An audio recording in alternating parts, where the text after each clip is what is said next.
Hubungan pertemanan kapan saja bisa diakhiri, tetapi mengakhiri hubungan rasa bukan hal yang sederhana, bahkan dapat saja menjadi mustahil. Maka daripada itu, wahai kekasihku, sebaiknya engkau harus sudah mulai belajar untuk membiasakan diri berbuat baik tanpa harus ada yang mendorong atau yang memberikan motivasi.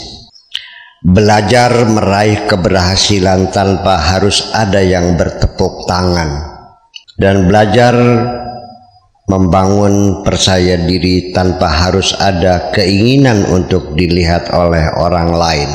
Begitu pula di sisi yang lain, wahai kekasihku, jangan sekali-kali engkau menghinakan seseorang hanya karena engkau melihat dia melakukan dosa besar. Engkau tidak tahu sama sekali nanti di hari kemudian siapa yang lebih dekat dengan Tuhan. Apakah engkau yakin akan dapat bertemu Tuhan? Sebenarnya yang aku butuhkan bukan sekedar teman yang selalu mengambilkan sandal ketika aku akan bepergian, tetapi yang kuharapkan adalah teman yang siap mendampingi diriku bersama-sama menelusuri kehidupan ini. Aku tidak terlalu gembira mendapat kecupan manismu, tetapi yang paling menggembirakan ketika engkau membuka pintu hatimu sebagai tempat aku berteduh dari teriknya kehidupan ini. Sebab manusia juga, wahai kekasihku, sama seperti pepohonan. Ada pohon yang hanya memberikan kesenangan ketika dipandangi. Itu namanya pohon hiasan. Ada pohon yang mengeluarkan buah untuk dimakan dengan rasa yang bermacam-macam. Ada pohon yang memberikan keteduhan dengan pemandangan yang indah sebagai tempat berteduh dari teriknya matahari.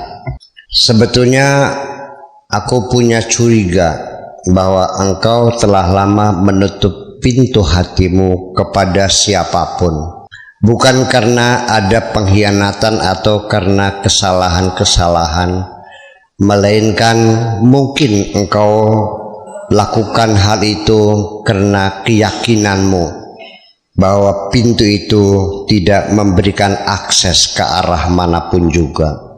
Seringkali engkau bergumam dan aku sendiri mendengarkan, namaku sudah dihapus zaman, hatiku sudah dihancurkan angan-angan, hidupku bukan milik siapapun, mataku sudah lama tidak dapat terpejam, dan mulutku sudah lama tidak mampu menyapa siapapun. Sejak itu, wahai kekasihku, aku sangat berhati-hati ketika bercakap bersamamu. Aku khawatir gara-gara kalimat yang meluncur dari mulutku ini akan lebih menambah sakitnya hatimu.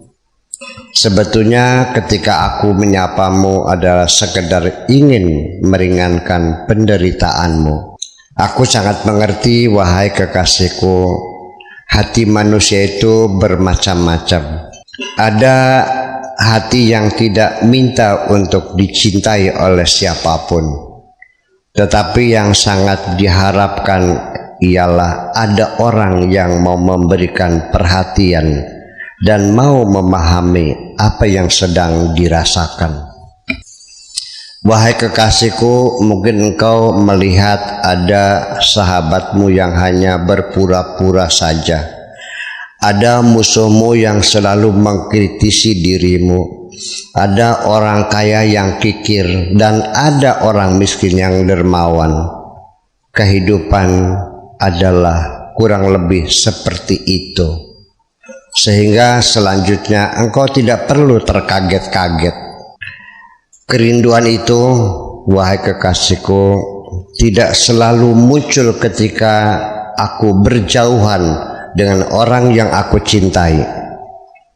Tetapi sebab yang paling utama adalah karena orang yang aku cinta itu sudah menjadi tanah airku. Sampai sekarang setelah aku banyak meraih keberhasilan, tetap saja aku tidak pernah melupakan dorongan spirit dari seorang perempuan yang cantik jelita yang membuat aku tidak pernah berputus asa. Sekarang aku punya banyak ribuan teman, tetapi tetap saja ada beda antara teman dalam kemenangan dan teman dalam pengorbanan. Aku mohon, wahai kekasihku, jangan engkau tutup pintu hatimu sangat rapat. Bukalah sedikit saja sehingga engkau dapat mengintip kehidupan ini. Hidup sebagai suatu realita yang harus diterima apa adanya, bukan dengan hayalan, dengan angan-angan. Inilah kehidupan yang nyata. Betapa seorang ibu dapat merawat 10 anak-anaknya sendirian, tetapi pada gilirannya ketika ibu itu sudah tua, 10 anak tidak mampu merawat seorang ibu. Ini adalah kenyataan. Semua orang minta ampunan kepada Tuhan supaya dosa-dosanya yang setinggi gunung diampuni semua. Tetapi ketika ada orang meminta maaf hanya karena sedikit kekeliruan, jawabannya, hatiku sakit sekali. Ketika nanti engkau dapat mengintip kehidupan dari celah jendela yang engkau buka sedikit itu, engkau akan dapat mengerti bahwa kebahagiaan itu bukan hanya sekedar kenyamanan yang engkau rasakan, tetapi persoalan internal yang harus engkau pahami, bahwa keimananmu akan tumbuh berkembang bila engkau sirami dengan cinta dan kemesraan. Percaya dirimu akan bangkit kembali bila engkau selimuti dengan kerinduan.